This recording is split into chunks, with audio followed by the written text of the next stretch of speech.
mic going to my ear, then I block that. Put me on stage, I'ma rock that. Saying you the best, stop that. Phony, I am not that. Yeah. What are y'all doing out here? What are y'all doing out here? It's the Afternoon Sports Drive on the Triple Play Sports Radio Network. Arms and a little bit more with your career. Your favorite show in the afternoon. Patrick Wheeler with you. Jason Elmquist will be with us here in a second as well. And Tom Dorado's joining. Tom, get on in here. He's coming in. Now, I'm not trying to say that Tom is always is late here, but Jordan and I were having a discussion. I expect on time. Yes, sir. It'll never happen again. Sir. Okay. I'm sorry. That's what I want to hear. Tommy D with us, and where are they now? Awesome guest coming We're going to have up. a good time with Jordy Mercer. Jordy, He's been yeah. on this show a lot. But certainly not under these circumstances ever. Well, nobody has, have they? No. Under these circumstances. It seems like every time we have an interview, no matter who it is, you're asking questions you never asked of that person ever, and especially with baseball. So we'll get into this, see what Jordy's got to say.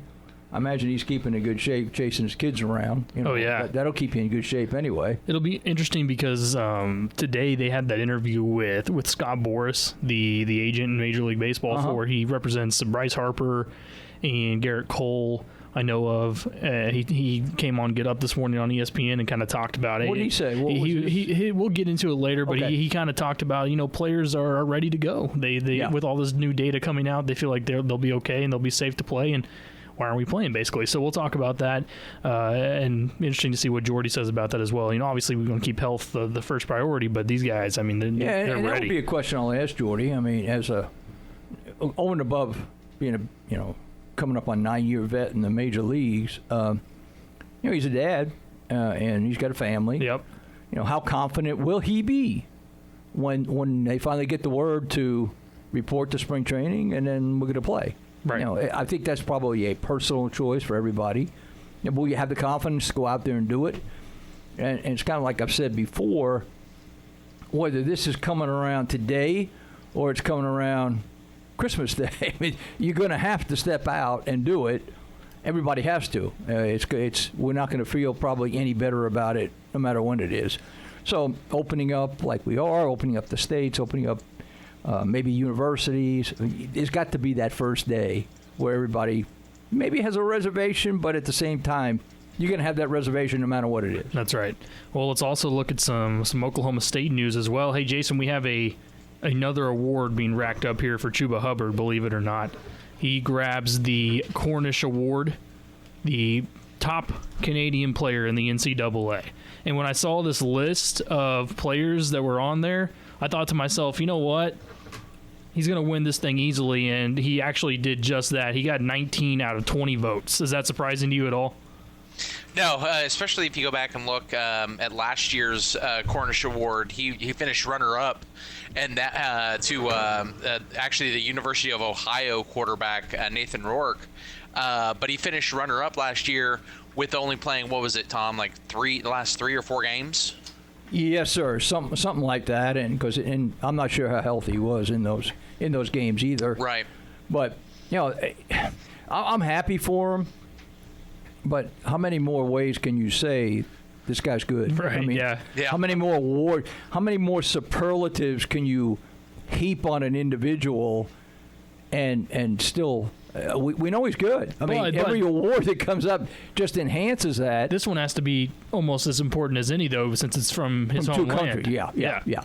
And he said, I'm sure he acknowledged that. Oh, he did. But, to me, and Jason may disagree here because he's been around him about as much as I have, maybe even a little bit more, but this is a guy that'll talk about accomplishments, but not his. So this has to be. And I didn't hear any of his comments today, but other than the pride of being in his home country and getting that, and but he's just not a guy that wants to sit there for 5 minutes and tell you how great he is. No matter how much you want him to, he's not going to. You get the same vibe there, Jason? Oh, yeah. Well, because when we were talking to him about, his decision of whether he's going to go pro or stay and whatnot, he never had the mindset of, I'm going to return so I can win the Heisman next year. He never said that. It was, I want to come back so we can win a championship. Like it was always, he's like, I want, if I come back, it's because I want to win. It's nothing about, and he's said that, heck, he said it all throughout last year's, all the Heisman hype is, I'm going to do whatever they need me to win. He's like, the whole cliche that, even if they give it to me just 5 times, if it means we win, then I'm happy with that. I mean, that's the mindset he's had. Some of the best athletes that I've been around in 4 decades here in 3 major sports, and the 3 sports that I've been around, the football, basketball, baseball, the best players that I could look at were that way. Now, I'll be honest with you, there were some who were good that wanted to tell you how good they were, and that kind of rubbed me wrong a little bit. But for the most part, the great ones understand, okay, I'm blessed to have this ability, but it's all about the team. It's all about, I wouldn't be in this position if it wasn't for my teammates. I wouldn't be in this position if it wasn't for the school.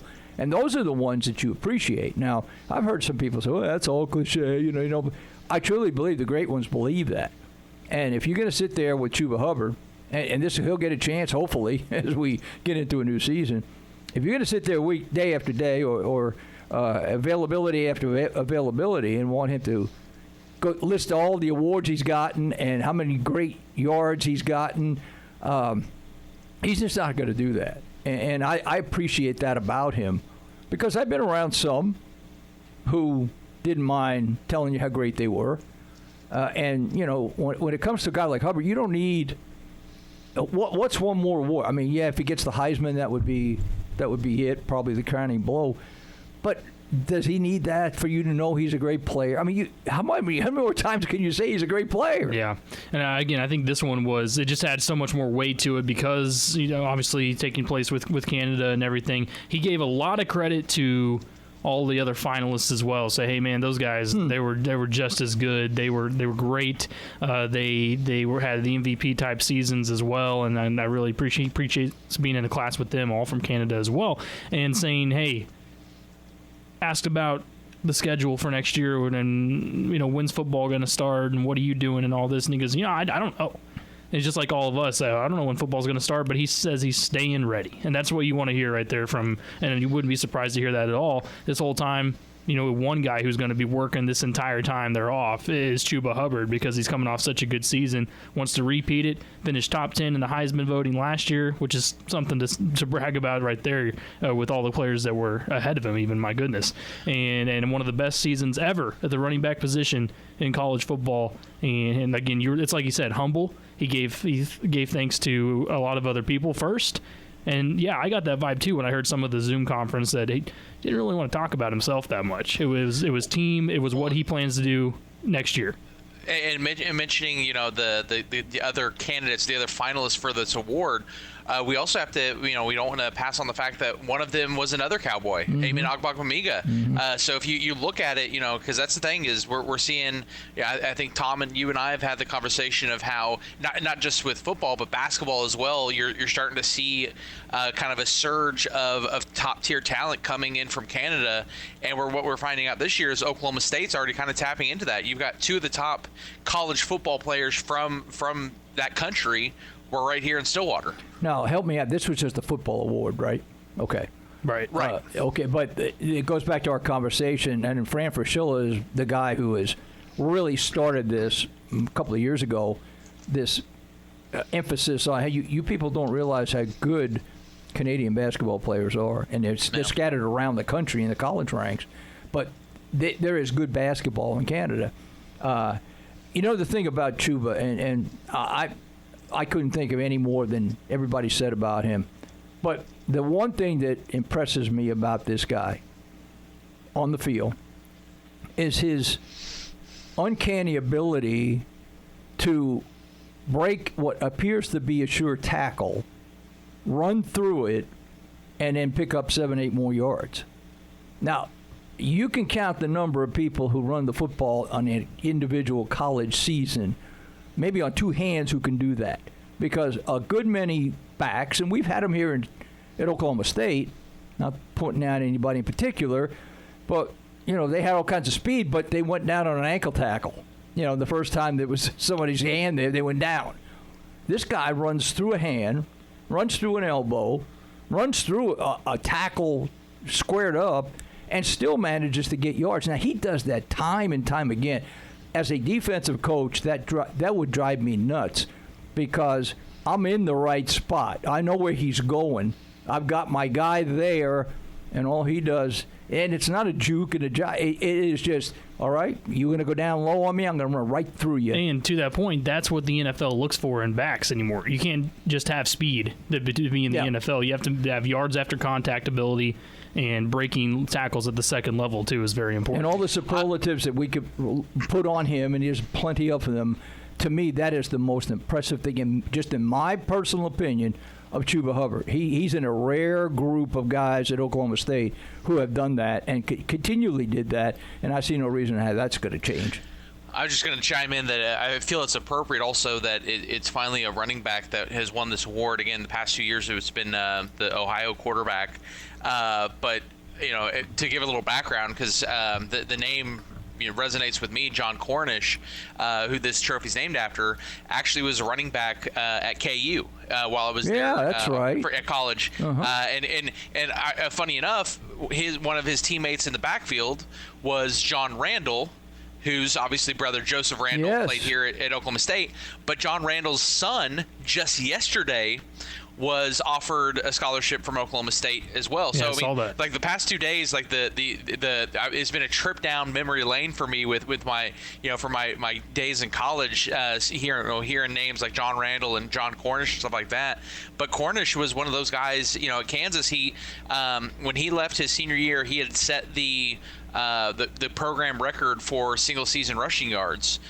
Went on and had a great CFL career. Actually, I think this past year was put into the CFL Hall of Fame. But it's for a running back, I think to win this award named after a running back in a time where it's all about throwing it deep. I think it definitely seems appropriate, especially for somebody like myself who knows and remembers how great John Cornish was when he was in college. I remember when Hubbard first came on the scene here, there were those who said, well, he's fast, but, track guys are fast.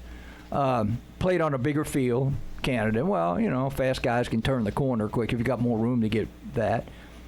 But I don't know if they were critics, but the laid-back people, and I want to see what he can do if he's hit hard. I want to see what he can do in a compact area of football. Well, I don't think there's any question he checks that box. Oh, yeah. Because he's not afraid of contact and at times seeks it and goes out and just runs over somebody when he has to. But I remember some of those things. I don't know if Jason does or not. Maybe he wasn't close enough to that at the time. But I remember some people within the department would say to me, I don't know, man. He's just a fast guy in a wide field. How good can he be? Hell, he's pretty good. Yeah. Hey, Jason, let me ask you this. If Chuba was in the draft this year, where would he have gone? Would it have been late first round, or later than that? It would have been later. I think. Really? Yeah. Well, because everything, all the projections and whatnot, and I think because I actually got the quote from him. I asked the question of where he's projected to go, if that will have an impact of his decision of staying, and he was very blunt. Tom, you know how he is. He's not always an open book. He was very blunt. He goes, obviously that's going to have a huge impact on if I stay or go. I love it. Yeah, and I think that's especially when you see when the only one running back in the first round. I think he ultimately would have been a third, fourth, fifth round, somewhere in there, kind of like Justice Hill was last year.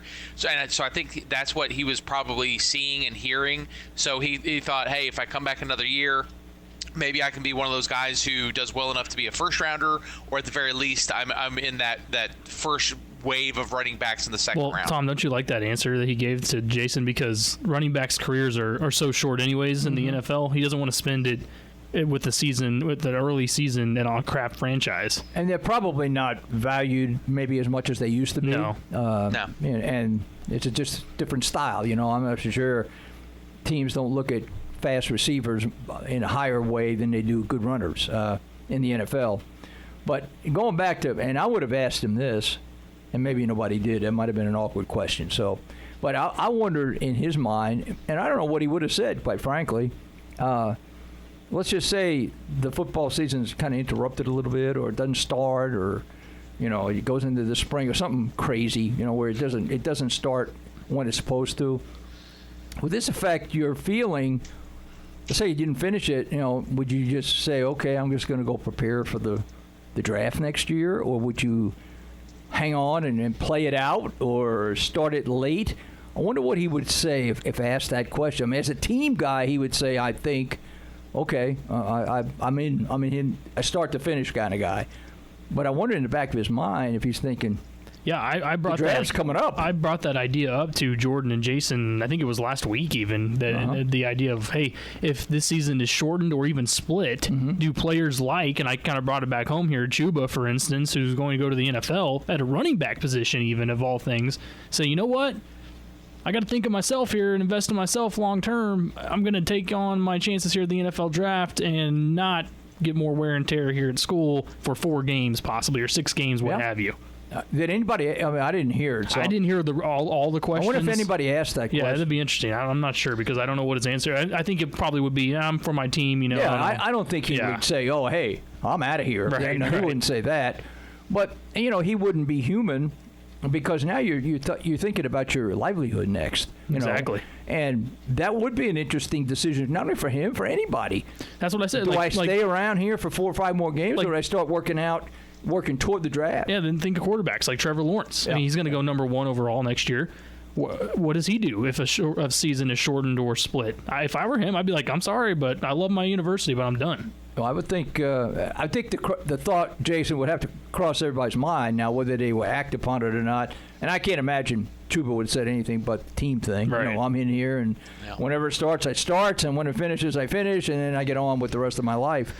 But he's got to be thinking about, because he's mentioned on occasion that he would like to do good things for his family too, and knowing full well that when you're drafted and you play in the NFL, you draw a couple of bucks here or there. So that's still on his mind, but I don't know. That would have been an interesting question had I didn't even know this was on until Patrick was talking about it. I wonder if anybody would have asked him that, though. Yeah, I didn't get the notice for it from OSU until it's too late to sign up for it and whatnot this morning. But I'd be curious, and I think the big thing is, for a guy like him or any of those guys, Tylan Wallace as well, is kind of the same. They're in the same boat as everyone else. The ADs, the coaches, us the fans, or the us in the media. We don't know, so it's just kind of a wait and listen and hear, and because every day we something new comes out, whether it's a president saying that they're going to be getting back to campus, or someone like Brett Murphy saying that or some other national media people saying that stuff like that. Every passing day, ADs become more worried about that they're not going to be able to get the season started on time and stuff like that. And so I mean, it's just for that's in my mind.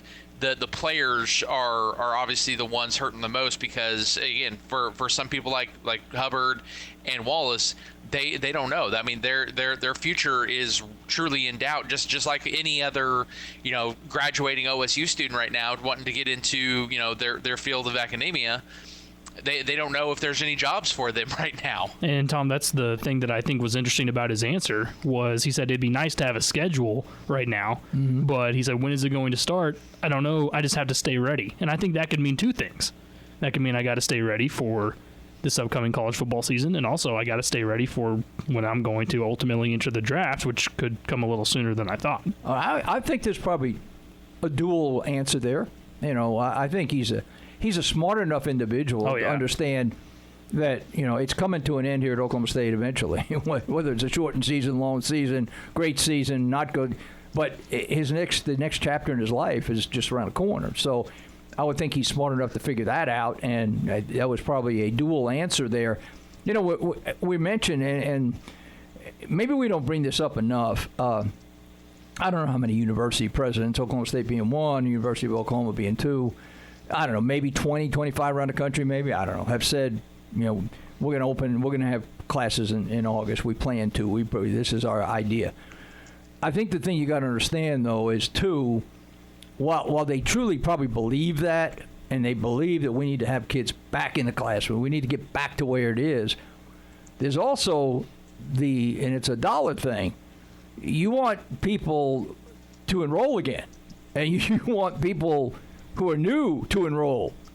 And if you're sitting out there hee-hawing around saying, oh, man, it could be August, it could be October. It could, right. That is not good from the university side. Take football out of it. But from the university side, schools have to throw that out. Now, they may believe 99% that that's the case and should be, but keep in mind, they're also in a dollar grab as well, because you don't know how many kids won't come back or re-enroll or actually be a new enrollment if they're listening to university presidents across the country saying, I don't know, it could be November. It could be. You don't want that. No, you have to throw, hey, we're thinking fall, bang, right. Let's go. It's bad for business to say otherwise right now, and I'm glad you brought that up, because when we come back, we're going to talk about an SEC school, another SEC school that announced they will be having kids back on campus in the fall as well.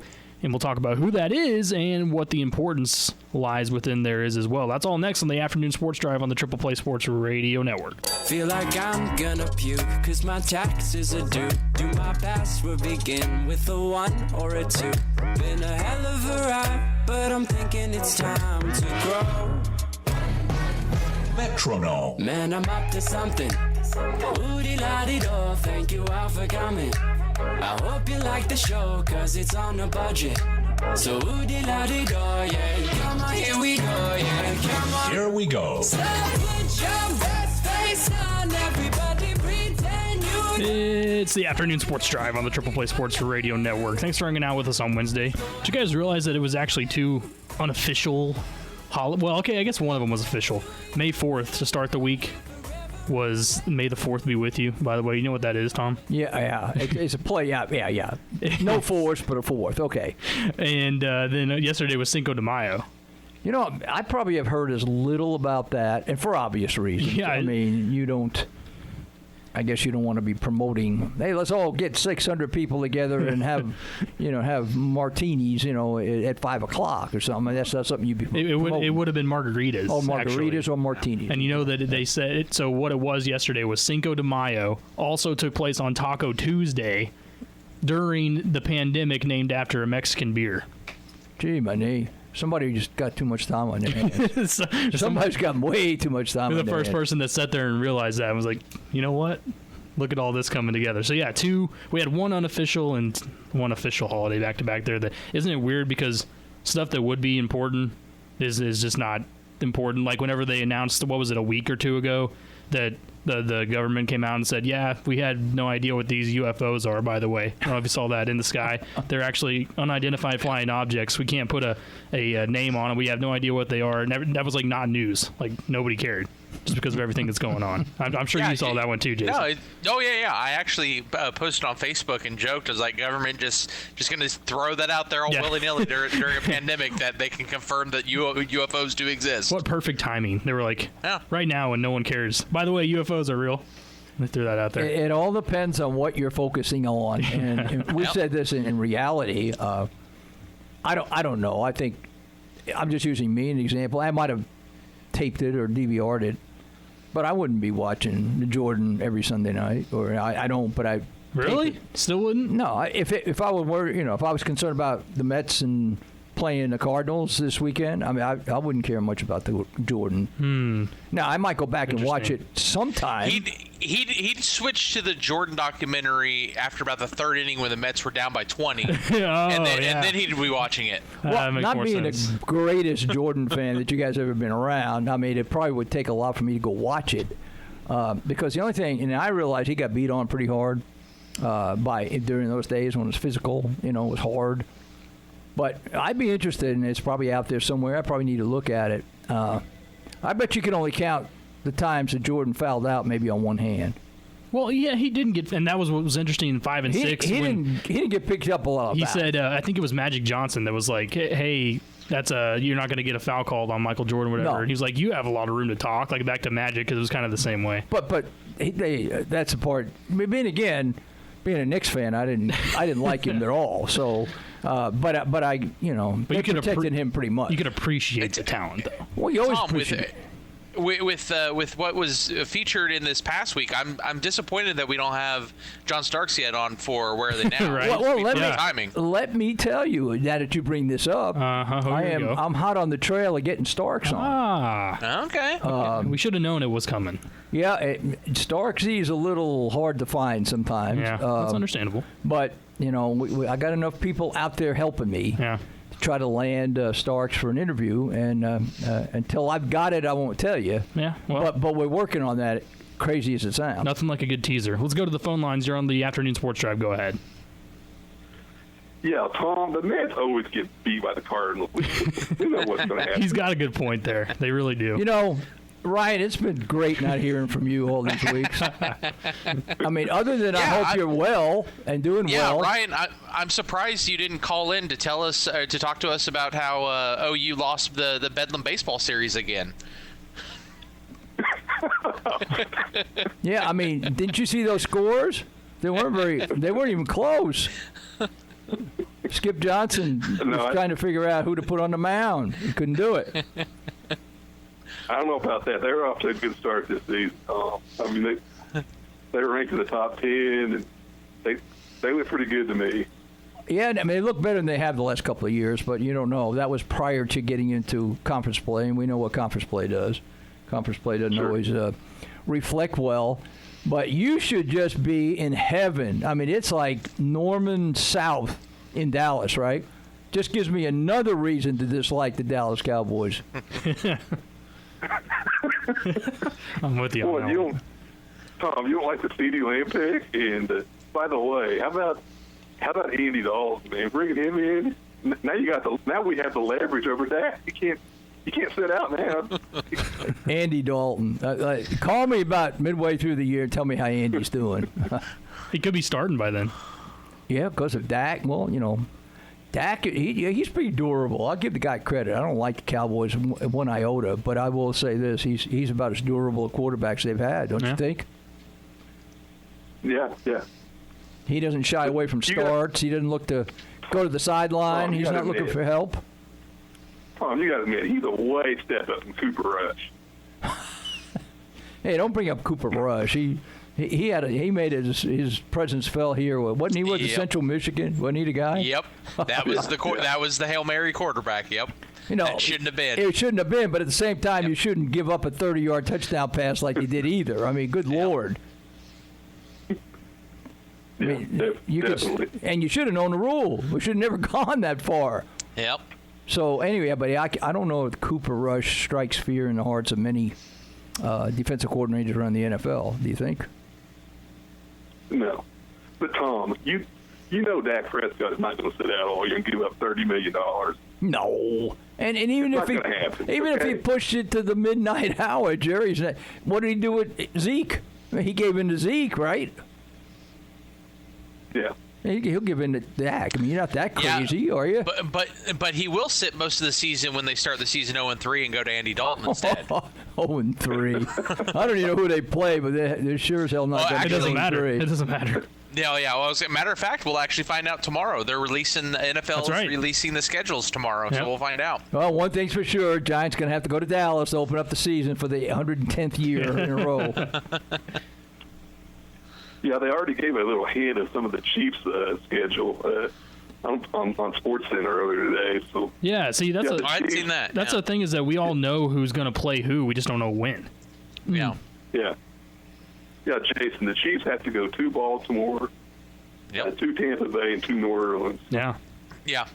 Yep, and I know the NFL Network actually brought up a good point. Because they were asking, will that be tough for Mahomes? Well, the fact of the matter is, he's in his career, he's 14-3 on the road. So, again, being on the road, I think is not going to matter. It's just going to be what those quarterbacks are able to do against the defense. That, again, to me, I wasn't totally impressed with throughout the year. Even down the stretch, they did just enough though to allow Patrick Mahomes to win them a Super Bowl. Yeah. Hey, Tom, you forgot about one thing, though, okay?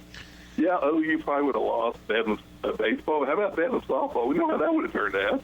Oh, I don't think you would have won a game in the series in softball. I know. I know. You probably wouldn't have been in the College World Series. Probably not. I already had written you guys off there. I had Gajewski in the final game.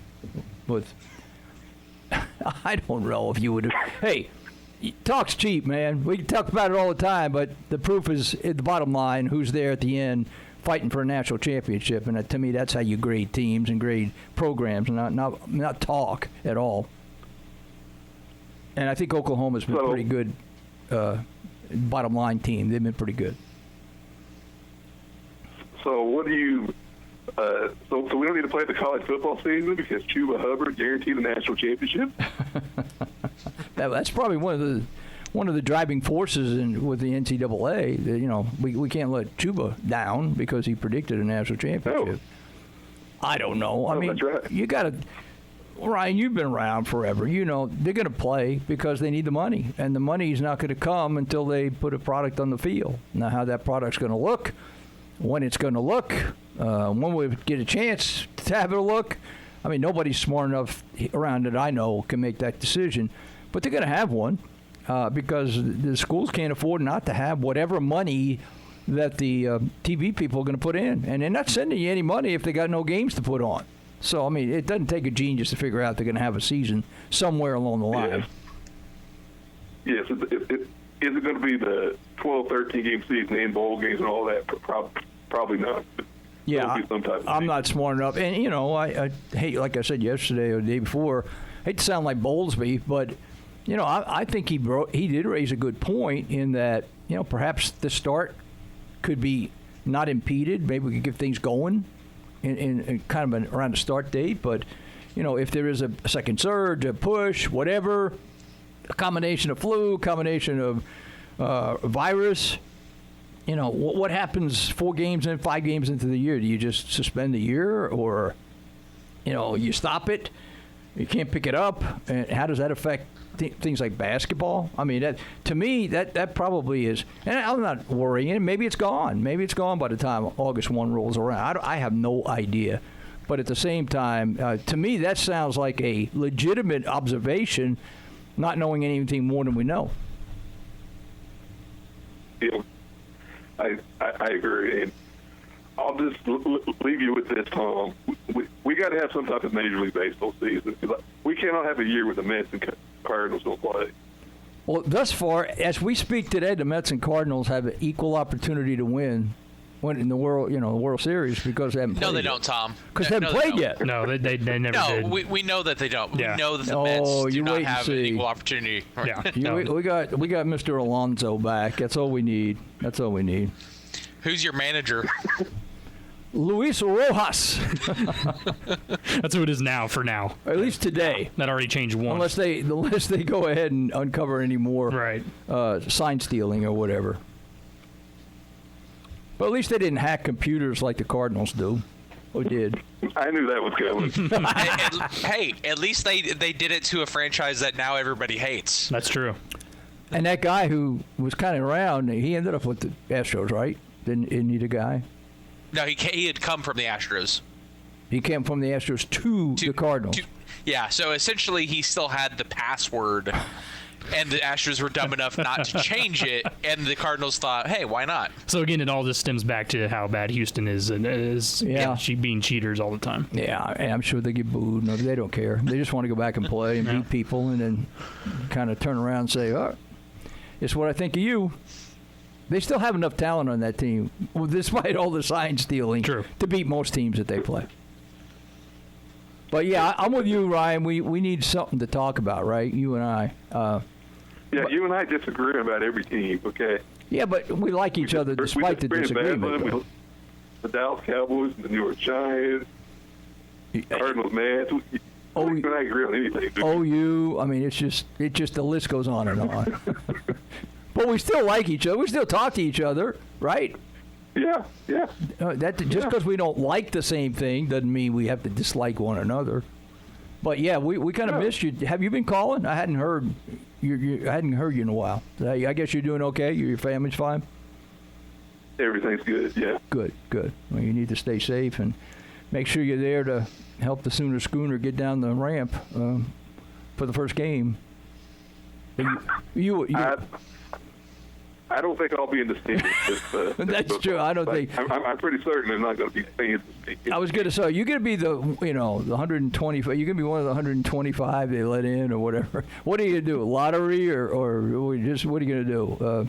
Donation? How are you going to do that? How are you going to let people in one by one or whatever it is? But I agree with you. I don't think there'll be fans. I have a hard time. What are they going to do, Tom? Let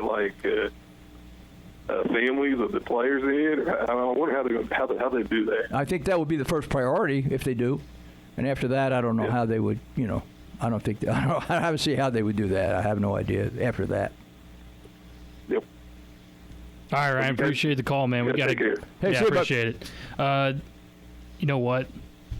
He brings up a good point though, because and I love that we're going to get into it later also, talking about, hey, we got to have, and he brought up the same thing I've said, we have to have Major League Baseball at some point.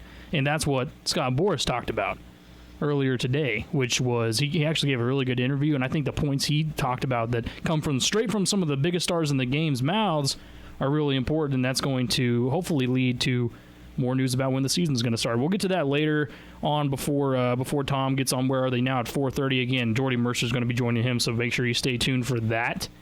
And when we come back, we'll get back into some SEC news, more schools saying they're going to be a part of the football season and a part of students back on campus next year. We'll talk about all that and more. You're listening to the Afternoon Sports Drive here on the Triple Play Sports Radio Network.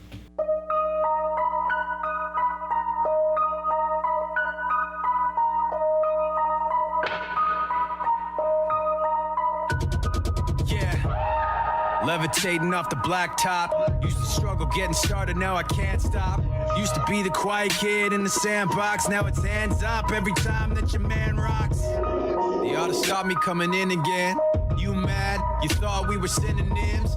Too bad, that's the water you're getting in. You're too fat for the sharks that you're swimming in. From where I'm sitting, contenders are looking like fruit spinning around in the blender. Hardly a snack when I'm here looking for dinner. It's the Afternoon Sports Drive on the Triple Play Sports Radio Network. Patrick Wheeler, Jason Unquist, Tom Dorado with you. I got to ask you guys, because I still got Cinco de Mayo on the mind. Is that something that you guys regularly celebrated when you could, I guess? When I was younger, I probably celebrated it much too much. You had multiple Cinco de Mayos a year? On one day. It was like Cinco, whatever 10 is. That's what I would have in one day. But not in a while. Not in a while, no. No tacos and margs? No, I do that on occasion. That doesn't have to be Cinco de Mayo. But just to really appreciate it from start to finish, like I used to, no. I think I might have back when I was living in and working in Garden City, Kansas, because there was such a large Hispanic population there. But yeah, other than that, no, I've never. I've never been a big margarita person, so I think that's probably the biggest draw that I know from a lot of people that do it. It's Corona beers and margaritas, and I'm kind of indifferent on both. I ask because it's like it seems like it's a yes or no, like really hard yes or really hard no for some people on that subject, because some people go all out that have remind you like no Mexican heritage whatsoever. It's just like another day. Just another excuse to go to drink and eat. But I think exactly. the pandemic, though, has probably, and I say this, but I would imagine put a damper on this year's Cinco de Mayo. Yeah. I mean, social distancing and not being around 200 of your closest friends in a small area, having margaritas. I guess there's some places who might be doing it, but generally speaking, that was frowned upon on, what was it, Tuesday, I think. Yeah. There might have been some Zoom Cinco de Mayo parties. Could have been. Yeah. Uh-huh. Yeah, I guess that's true. You can drink a margarita. Your little square of the screen. I've seen a bunch of people that have done like parties on Zoom, like you drinking games with everyone else, on Zoom. I'm not really. I don't think that would be. Are you guys getting tired of Zoom? I was sick of it. I didn't. You know what? Yes. I didn't even know about. I'm glad you said that, because I'm just completely. All I knew about was like FaceTime and stuff. I didn't know what the heck Zoom was. If I see another interview on television that with the lips and not moving, and you got that little delay between questions. God, I'm with you on that. Real quickly here, Tennessee announced that they'll be back on campus in the fall.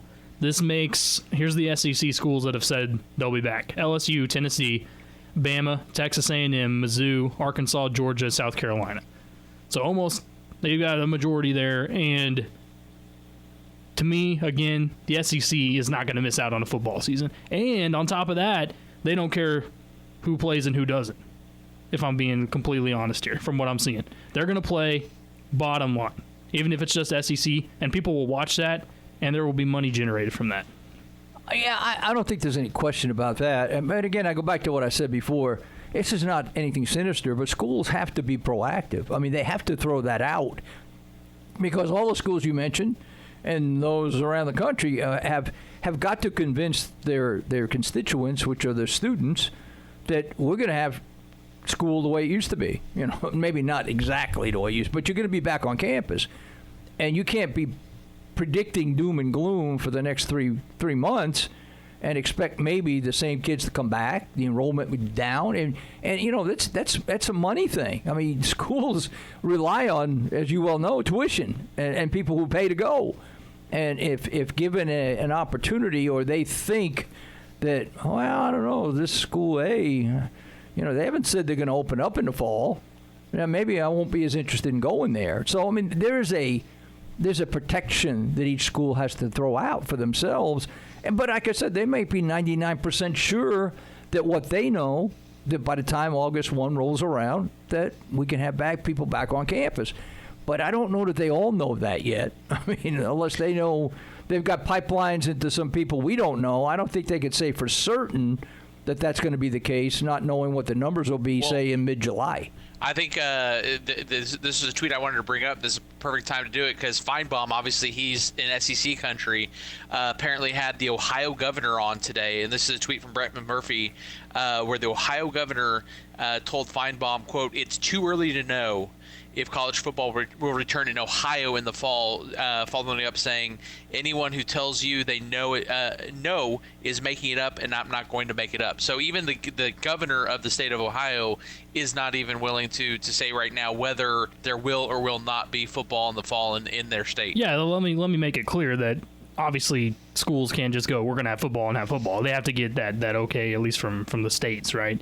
Right. And if that's the case, then that's what I'm saying. If they even get an okay at all, or with no fans, the SEC is going to do it. That's why you see places like Oklahoma and Oklahoma State already saying that they expect to be in the fall, because their governor has already opened up the state to trying to get back to normal. And let's face it, and we said this the last time we're on, but maybe more people will say, I don't know, okay? Because nobody really knows what the numbers are going to be next week, much less looking ahead 2 months. They may be great. You know, maybe be down to where we all feel good about it, and let's full speed ahead. Or there could be a rise, or there could be I don't have any clue, and I get more frustrated with the day, and depending on who's on what station, who's the expert, who's got a title next to their name, and they're giving you this, and then the next hour somebody gives you something completely different. Wait, so Tom, you're not willing to get your advice from Dr. Phil? Dr. He's Phil, a real doctor. Come on. I mean, Dr. Phil he's kind of parlayed that into a nice business, I say, hasn't he? Gee, Merry Christmas. He's definitely not a TV star. He's a doctor. Yeah, he's a doctor, right? And he walks off with I guess it's his wife after every show, right? Hand in hand, they head out into the sunset. His wife. That's right. That's who it is. I guess, hopefully, that's who it is. Of the day, maybe. Oh, that's not nice. You don't know. I really don't know Dr. Phil. I'm just saying. But that's not the doctor that I'm referring to, Jason. That doctor, no. But the image of him being like this rock star, like TV star behind the scenes. He's got an answer to everything. That's what I'm saying. A wife every day. That's what I picture him as. Sure, he's got a wife. He's got an answer. Whatever your problem is, he's got an answer.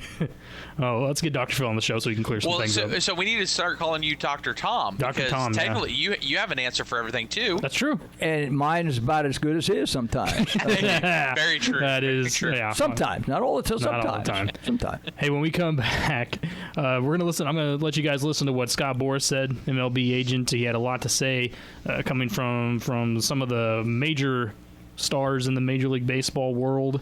We'll talk about that regarding the coronavirus and when they might start back up. Hour number 2 of the Afternoon Sports Drive rolls in next here on the Triple Play Sports Radio Network. You know I love you to death, even if both break down tonight.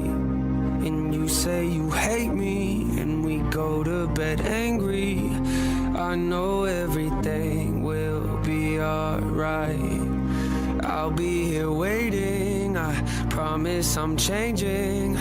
I just need time.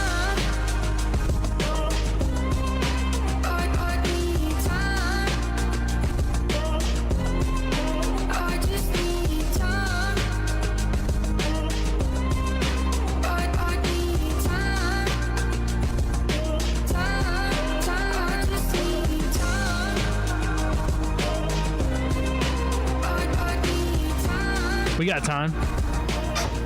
It's a good song right there. Yeah, it's not bad. It's okay, right? Not as good as jukebox stuff, but Wait, so if I had called the jukebox up on Sunday and said, requested this song, would you have been like, huh?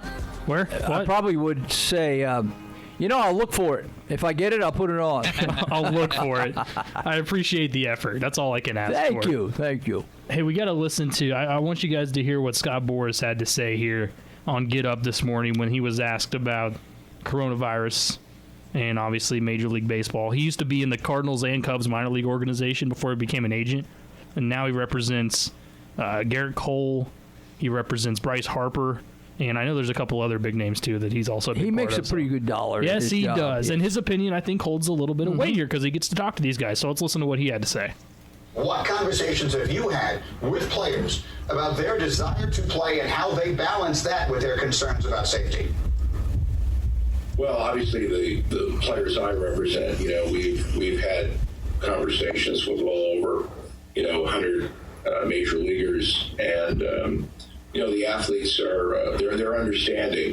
We've given them a lot of information from the many of the physicians that treat them, the epidemiologists, virologists. The data is much more profound and exhibited today, and fortunately the athletes of baseball, those parameters carry much less risk with this. We've looked at the hospitalization rates of people in this age group without underlying medical condition.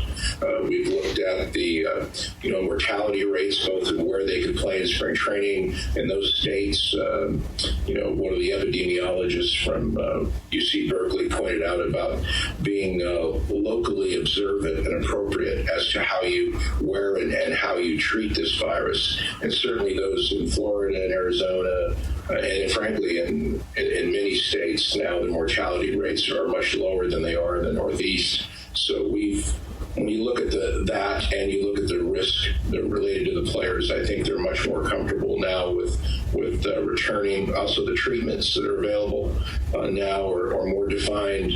All the therapeutics, and also we're very hopeful about vaccines in the future. So there you get Scott Boras talking about, hey, the new data reflects, and it's what we've kind of talked about on the show a little bit too, that these guys are the ones that are going to be less affected. They're going to be the least likely to have effects from the coronavirus, young, healthy adults. That's what Major League Baseball players are.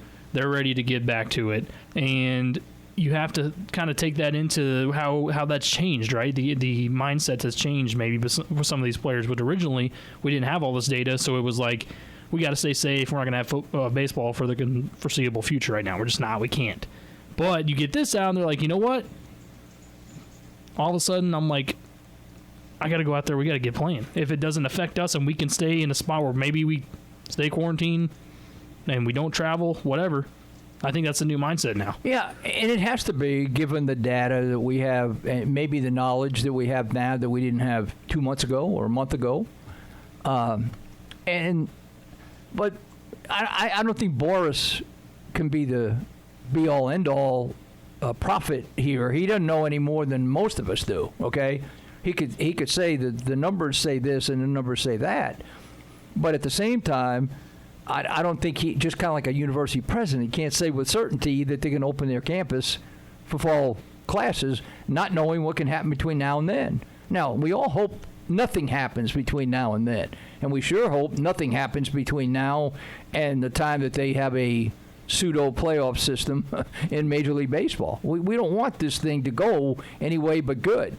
But I don't know that Scott Boras can predict that. But I do think he's given you a general idea that this is, let's face it, this is their job. Okay, this is a livelihood. And Major League Baseball, the 40-man roster guys are not hurting because, generally speaking, they've got assured contracts.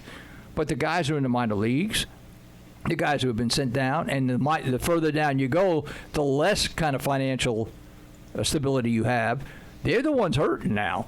Well, you're spot on, because I saw a tweet this morning from Trey Cobb, Oklahoma State guy who's in your Mets organization, tweet out saying, "Hey, if anybody in Tulsa is looking for, knows of any part-time help, I'm looking for something until while I don't know what's the future holds with baseball." So I mean, you that right there shows you that even he's starting to worrying, and obviously I'm sure already was, but now he's starting to kind of use his platform of trying to find a way to help pay the bills until that little bit of money that they were getting anyway possibly comes back, or may not even this year. I don't think Scott was trying to be, hey, what I say goes here, or anything like that, or I know everything. I think he was just trying to get across that, and I agree with what he's maybe saying here, is there's no reason anymore for a sports league like Major League Baseball to be shut down. Like, we could get this started tomorrow, like talking about spring training and getting back. By everything we're seeing, there's no reason why these young, healthy adults can't get it going again. What's stopping them right now? And I'm not a big numbers guy, but I mean, these young adults, they getting it too. No, I know that, but I'm saying that they're just not immune because they're 18 to 28. Yeah, no, and I put that out there, and I completely agree. I mean, you can't just come across saying that, but keep in mind, as we said before, Major League Baseball, PGA, NASCAR, these are businesses. These are predicated on product being delivered and getting a return in advance, in return for that. And the quicker these guys can start playing, the quicker TV is going to pick them up, the more money is going to come into these franchises that have already cleared the way for GMs, owners, assistant GMs, head coaches to take pay cuts.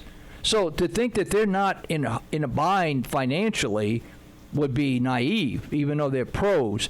But the quicker they get back to work, the quicker their economy can look good. So I'm not getting on Boras. Boras has to say what he thinks, and if those are the vibes he's getting from the people he talks to, his clients, then he's telling you the right thing. But again, people want to, and that's not what you're doing here, but we had this discussion the last time I was in.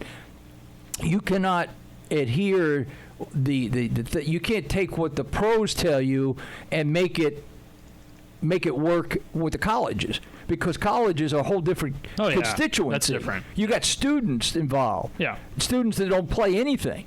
And maybe don't even go to anything.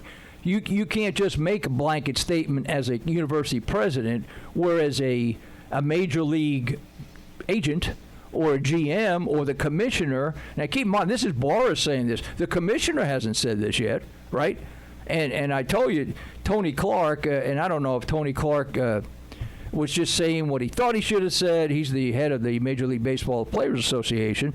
But Clark was asked about these scenarios, and I'm paraphrasing here, but until I know that these things are actual, I don't believe any of them, because nobody's come to me and said this is what we're going to do. So I mean, you've got people who posture and say this and say that, but until I think there's certainly a move that Major League Baseball has to get back out there. Let's just remove that gives us something to do, just from a business viewpoint. Yeah, they have to start playing. Agreed. To get money coming in to pay the players who are playing.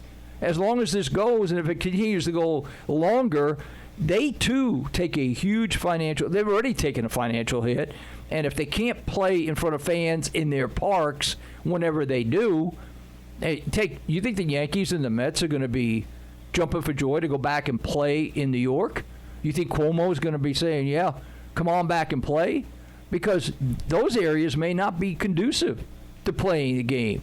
So Boras is telling you what he probably feels. I don't know him, so if this is what he feels, then more power to him. But I don't think he's speaking for all of Major League Baseball. He mentioned 100 players. Well, how many players play the game? I know. I'm just saying, you take what you can with that. Real quick, for both of you, do you think the fact that ESPN brokered a deal with the Korean Baseball Association and playing showing their games is maybe putting a little bit of a squeeze on the MLB of, hey, we need to get back in it because we're starting to lose those eyeballs to that product right now.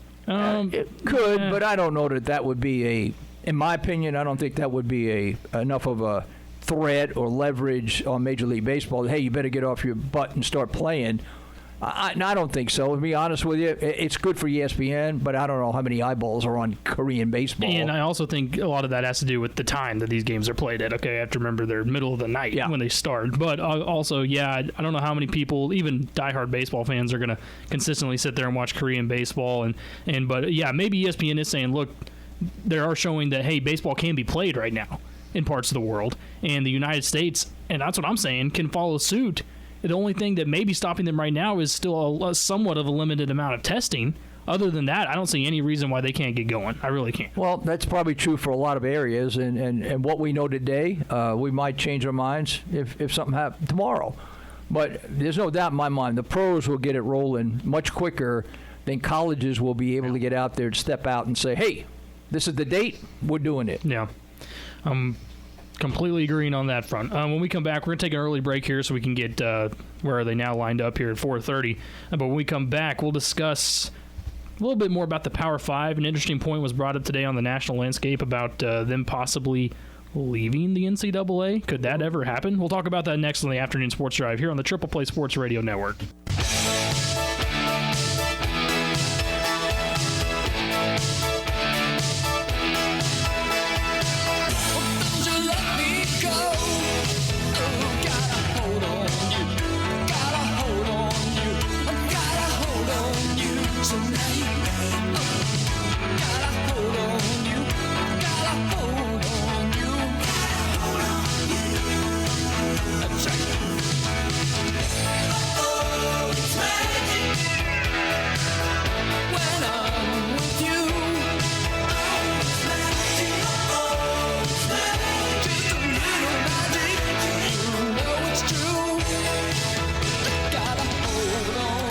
All right, Tom, I got it done. See? It wasn't all that difficult, and it is magic. We get together every week. It wasn't all that difficult. But the magic, the master magician is Jason. He's the one who makes it all work. Long distance.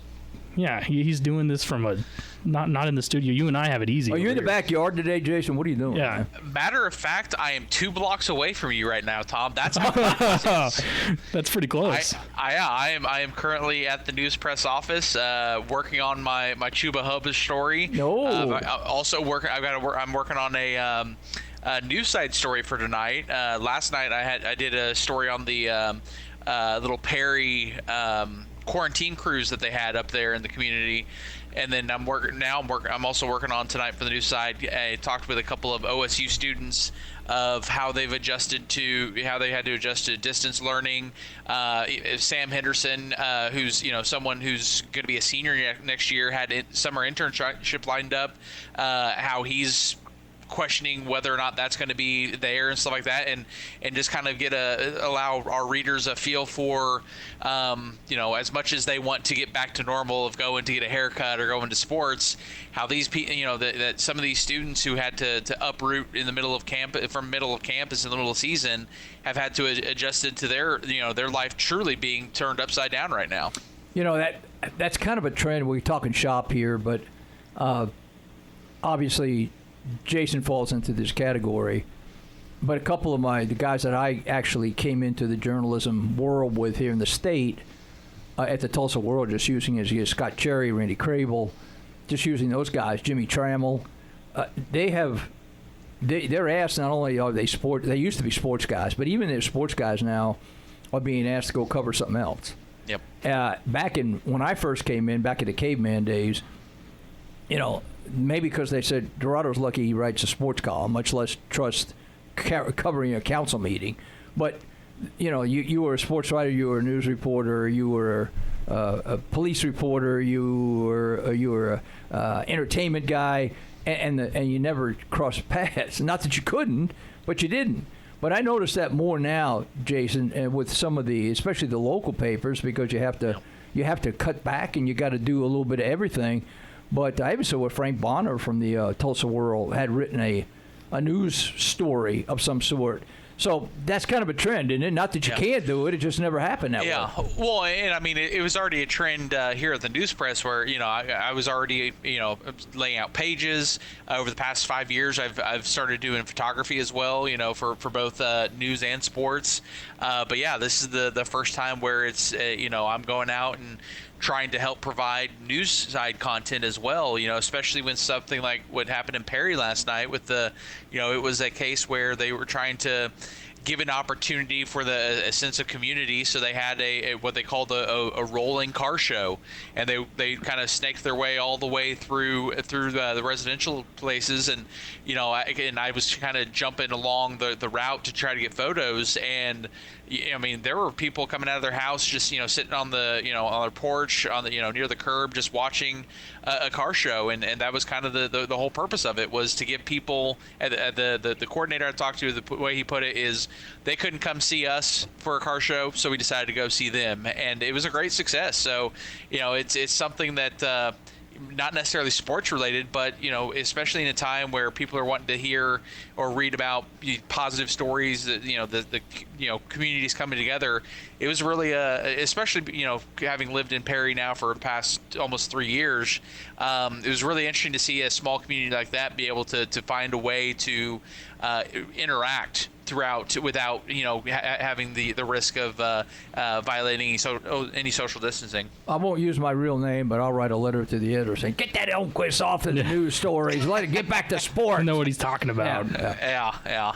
Well, hey, you know who it was, Jason. Yeah. Oh, yeah. Okay. Seriously though, hats off to all those people in any job right now that are having to do jobs that they weren't hired for. Indeed, so. and that's the whole idea is you got a job. Exactly. And you may not like what you're doing, but you got one. Exactly. Yeah. Well, a perfect example besides me is I talked with Aaron Harmon, who does a lot of the athletic trainer stuff for Stillwater High, and he works. Obviously his home base is Stillwater Medical, and when I went over there last week for that flyover, I ran into him.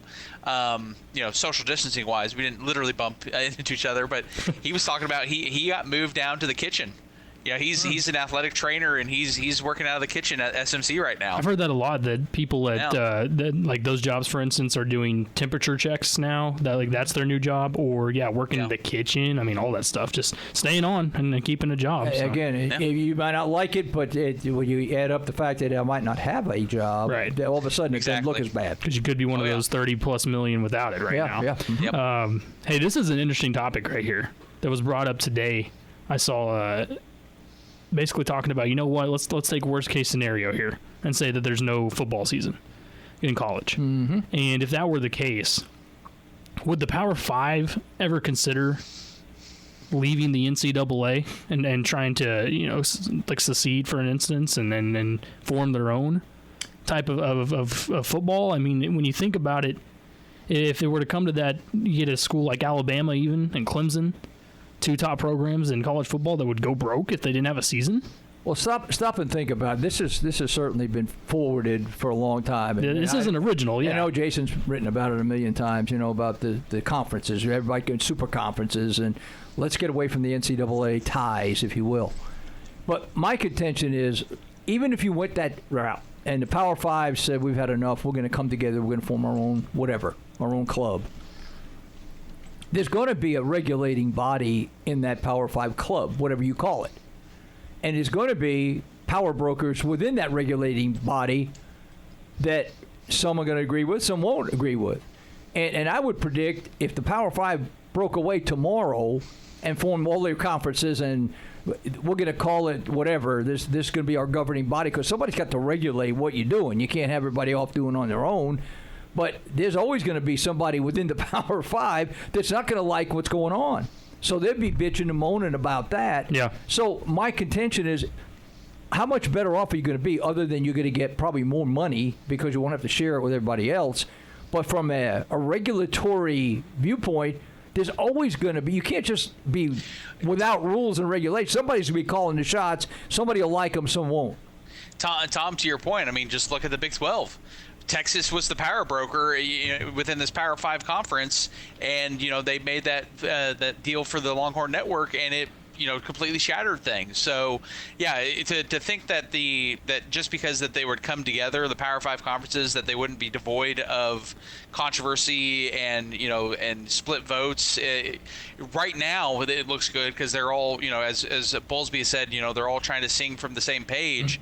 But it also still feels like whatever the SEC has decided upon, everyone else then follows suit, and that could easily be the case if they were to merge and kind of create their own Power 5 type of association. How much complaining do you think you would hear within a Power 5, whatever you want to call it, group, and you have a board that kind of looks over the Power 5, whatever you want to call it? One would be the first complaint. Well, the SEC's calling all the shots here. We in the Big 12 don't like this. Well, we in the Pac-12, we don't like this in the Big 10. You got the same problems on a smaller basis that you do in the NCAA group. So I don't see that that's other than a financial gain and maybe a scheduling gain. You're going to have jealousies. You're going to have people who don't like what's going on. So to think you're going to be devoid of controversy with an SEC in the middle of all that, come on. Well, a lot of those, you got your head in the sand. I think the big thing would be, are you willing to swallow your pride for that potentially to happen if it means you're going to get greater windfall? The answer in my mind would be no, because there's a lot of ego, there's a lot of pride, there's a lot of tradition that you sell as a conference, and you never want to. I don't care if the SEC says it's the greatest going ever. The other conferences around the country aren't just sitting back and shriveling into the woodwork saying, oh, well, we're not as good as the SEC now. They're promoting themselves. Now, if you're just part of 5 teams, 5 conferences, that all of a sudden now the SEC is kind of ruling the roost, you're not going to like it any more than you do right now. At least you've got some relief in the NCAA format, because not everything the SEC has passed in an NCAA convention. But if you're just together with 5 Power 5 conferences and the SEC's got the power, you don't, there's a chance you're not going to like who you are. Well, and I think it stays true here that SEC and Power 5 conferences don't like that the NCAA, how they govern over, you're talking about over 1,000 schools here when you look at all divisions. So they probably don't like that idea either. Then they would love to pull that out if they were able to eventually create their own whatever over here. And two, how many of those presidents and ADs are intertwined with decision making when it comes with the NCAA, right? I think presidents are probably more intertwined realistically, because you're all in the same industry, right? That doesn't mean you're not competitive with one another. But you've got the same challenges, the same problems, the same things that you got to overcome, because you're all running universities. You're not just running athletic departments, which I know people get tired of me saying it, but the athletic department is just part of the university. So presidents have a common bond, if you will, that if we do this, but how does that affect the rest of our campus? Whereas I think they would probably get along more than a group of ADs in a Power 5 group, because they have a lot more to push on their own, and if the SEC were to be the lead dog in this group of 5, I can't tell you how long it would take before the not only the teams but the fan bases of those teams would be howling about, hey, we didn't sign up to have the SEC tell us what to do. Well, they don't tell you exactly what to do in the current format now with the NCAA tournament. NCAA as it is with all the member schools. They have a voice, but they don't have the only voice. Even if it may seem like that sometimes. I don't know. Yeah, it may seem that, but I think that's kind of glorified. Maybe football, but maybe a little bit glorified. I think, bottom line with that is that it's not impossible, but I would think it'd be pretty difficult to ultimately pull off when you think about everything that would have to go into it. Just think of the people that would be in that room, Jason, with you think there wouldn't be some egos in that room with the Power 5 people? Oh, yeah. But again, I understand the reasoning for it, because again, you can essentially take out the middleman of the NCAA and probably make more money. Mm-hmm. And because that's the thing is, like, if I'm looking at it as the commissioner or a AD in the Big 12 or the Pac-12, I'm like, well, SEC's already making the decisions anyway. Why can't we at least go ahead and break off and we can make more money in the process too? there's definitely sides for both of it, and that's why I'm saying it could happen someday. And if they say there's no football season, which doesn't look like that's going to be the case, but if it did, would that be the tipping point finally? I don't know. I felt we've been. I don't know. I think we've been close to this tipping point a couple of times in the last 6-7 years. When we're going to reorganize and we're going to have different conferences and get the real teams in here and get rid of these teams that don't mean anything. Right. But you know what? They've not stepped out on that limb yet. It's difficult. I mean, it really is. When you look at all the details that would have to occur and everything that would have to happen the right way, it would be pretty hard and it would take a lot of time. That's going to do it for the afternoon sports track. We'll have Where Are They Now coming up next with Jordy Mercer, so you don't want to miss that. And he'll have a lot of stuff to give us about MLB, coronavirus, mixing all that together and from an actual player and his perspective. So we'll get that. Jason, appreciate joining us, and we'll see you back here tomorrow. Yep, we'll talk to you guys tomorrow. See you, bud.